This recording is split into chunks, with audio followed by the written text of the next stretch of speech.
അരി ഇപ്പോൾ അരിയുടെ വില കൂടാൻ പോകുന്നു എന്നൊക്കെ കഴിഞ്ഞ ദിവസവും മന്ത്രി അടക്കം പറഞ്ഞാണ് വേറെ നിവൃത്തിയില്ലാന്ന്. പക്ഷേ കേന്ദ്ര സർക്കാരിൻ്റെ പദ്ധതിയായ ഭാരത് റൈസിൻ്റെ വിപണനം തൃശ്ശൂരിൽ ആരംഭിച്ചിരിക്കുന്നു. 29 രൂപയ്ക്ക് 1 കിലോ അരി, അത് 5 കിലോ 10 കിലോ പാക്കേജുകളായിട്ടാണ് വരുന്നത്. തൃശ്ശൂർ പട്ടിക്കാടാണ് ഇതിൻ്റെ ആദ്യഘട്ടത്തിലെ വിപണനം തുടങ്ങിയത്.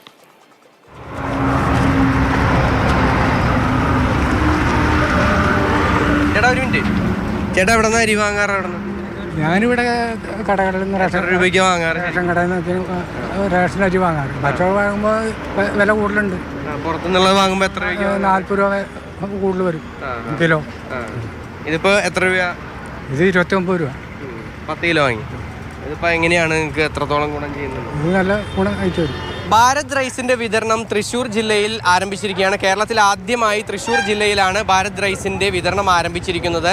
തെരഞ്ഞെടുപ്പിന് മുന്നോടിയായി തന്നെ വിപണിയിൽ ഇടപെടുക എന്ന ഒരു കേന്ദ്ര സർക്കാരിൻ്റെ ഒരു നയം, അതിൻ്റെ ഭാഗമായി തന്നെയാണ് ഭാരത് റൈസിന്റെ വിതരണം ആരംഭിച്ചിരിക്കുന്നത്. കിലോയ്ക്ക് 29 രൂപയ്ക്കാണ് ഈ ഭാരത് റൈസ് വിറ്റുകൊണ്ടിരിക്കുന്നത്. 5 കിലോയുടെ പാക്കറ്റുകളിലായാണ് ഭാരത് റൈസ് വിപണനം നടത്തുന്നത്.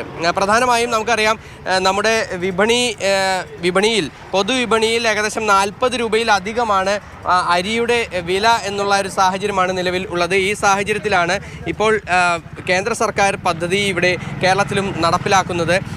നിരവധി ആളുകളാണ് ഇത് വാങ്ങുന്നതിനായും എത്തിക്കൊണ്ടിരിക്കുന്നത്. അതായത് പല തരത്തിലുള്ള ഈ അരികൾ കേരളത്തിൽ വലിയ തോതിൽ വില വർധന ഉണ്ടാകുന്നൊരു സാഹചര്യം ഉണ്ടായിട്ടുണ്ട്.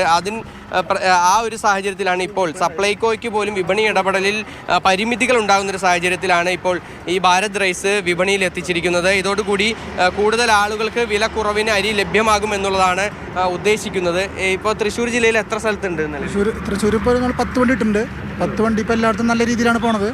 ജനങ്ങളൊക്കെ 2 കഴിഞ്ഞിട്ട് സ്വീകരിച്ചിട്ടുണ്ട്. തൃശ്ശൂരിലാണ് തുടക്കം കുറിച്ചിരിക്കുന്നതെന്ന് ഉള്ളത് ഒരു രാഷ്ട്രീയമായി തന്നെ ഒരു പ്രത്യേകതയുള്ളൊരു കാര്യം കൂടി ആണ്.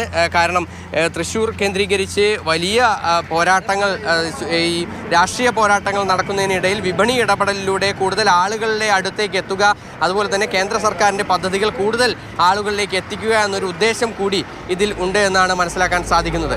MS Lishoy, Mathrubhumi news, Thrissur.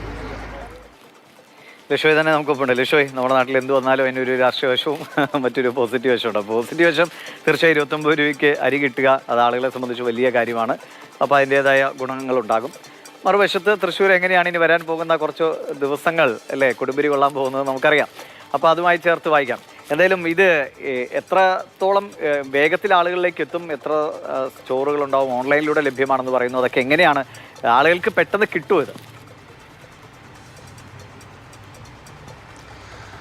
അതായത് നമ്മൾ ഈ ത്രിവേണിയുടെ ഒക്കെ വാഹനങ്ങൾ കണ്ടിട്ടുണ്ടല്ലോ, അതുപോലെ തന്നെ ഓരോ ഭാഗങ്ങളിലേക്കും ഇങ്ങനെ ഓരോ വണ്ടികളിലായി. ഇപ്പോൾ ഇന്ന് അല്പസമയം മുമ്പ് ഞാൻ വിളിച്ച് അന്വേഷിച്ചപ്പോൾ, ഏകദേശം ഒരു അരമണിക്കൂർ മുമ്പ് പോലും വിളിച്ചന്വേഷിച്ചപ്പോൾ ആ വാഹനത്തിൻ്റെ ഇന്നത്തെ ഒരു ഈ വിപണനം അവസാനിപ്പിക്കുന്നതേ ഉള്ളൂ. അത് മരോട്ടിച്ചാൽ മേഖലയിലാണ് ഇന്ന് അവസാനിപ്പിച്ചത്. അപ്പോൾ ആ ഒരു ഘട്ടം, അതായത് നേരത്തെ നമ്മൾ അവരുടെ അടുത്ത് സംസാരിച്ചത് തൃശ്ശൂർ പട്ടിക്കാട് വെച്ചാണ്. അതിനുശേഷം മരോട്ടിച്ചാൽ എത്തണമെങ്കിൽ ഒരുപാട് ദൂരം പോകണം. അതുപോലെ തന്നെ ഇതിന് സമാനമായി തന്നെ 10 വാഹനങ്ങളാണ് നിലവിൽ തൃശ്ശൂർ ജില്ലയിൽ ഇറക്കിയിരിക്കുന്നത്. അത് തൃശ്ശൂർ ജില്ലയുടെ വിവിധ ഭാഗങ്ങളിലും പോകുമെന്നാണ് അറിയിച്ചിരിക്കുന്നത്. ഒരു ദിവസം 1500-നടുത്ത് പാക്കറ്റുകൾ വിപണനം നടത്തുന്നുണ്ട് എന്നാണ് നിലവിൽ ഇന്നത്തെ ഒരു കണക്ക് വെച്ച് ലഭ്യമായിരിക്കുന്നത്. 1500 പാക്കറ്റ് വെച്ച് ഒരു വാഹനം, അങ്ങനെ 10 വണ്ടികൾ 1500 പാക്കറ്റിലധികം വിൽപ്പന നടത്തുകയാണെങ്കിൽ തന്നെ നമുക്കറിയാം എത്രത്തോളം അത് 10,000-ലധികം ഈ 15,000-ലധികം പാക്കറ്റുകൾ വിപണനം നടത്തി എന്നുള്ളതാണ് അതിൽ നിന്ന് മനസ്സിലാക്കാൻ സാധിക്കുന്നത്. 5 കിലോയുടെ പാക്കറ്റുകളായാണ് 2 പാക്കറ്റ്. അതിൽ ഒരാൾക്ക് ഇത്രയേ കൊടുക്കൂ എന്നൊന്നുമില്ല, ആവശ്യത്തിന് നൽകും എന്നുള്ളതാണ് നിലവിലത്തെ ഒരു സാഹചര്യം.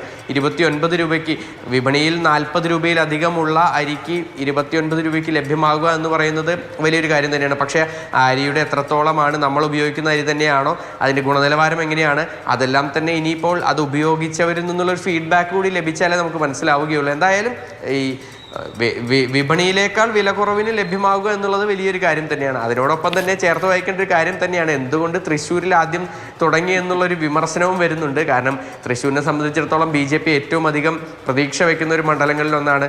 അതുകൊണ്ട് കേന്ദ്ര സർക്കാരിൻ്റെ പദ്ധതി ആദ്യം ഇവിടെ തുടങ്ങുന്നതിൽ ഒരു രാഷ്ട്രീയ ലക്ഷ്യമില്ലേ എന്ന് നമുക്ക് തോന്നിയാൽ അതിനെ കുറ്റം പറയാൻ സാധിക്കില്ല. നല്ല ചോറുണ്ടാവും, ആ ചോറ് നല്ല രാഷ്ട്രീയം ഉണ്ടാവും. അപ്പോൾ നമുക്ക് നോക്കാം അല്ലേ, ലക്ഷ്യമായി കാത്തിരിക്കാം. തൃശ്ശൂരിൽ ഇനി മറ്റിടങ്ങളിലേക്കൊക്കെ ഇത് വരട്ടെ.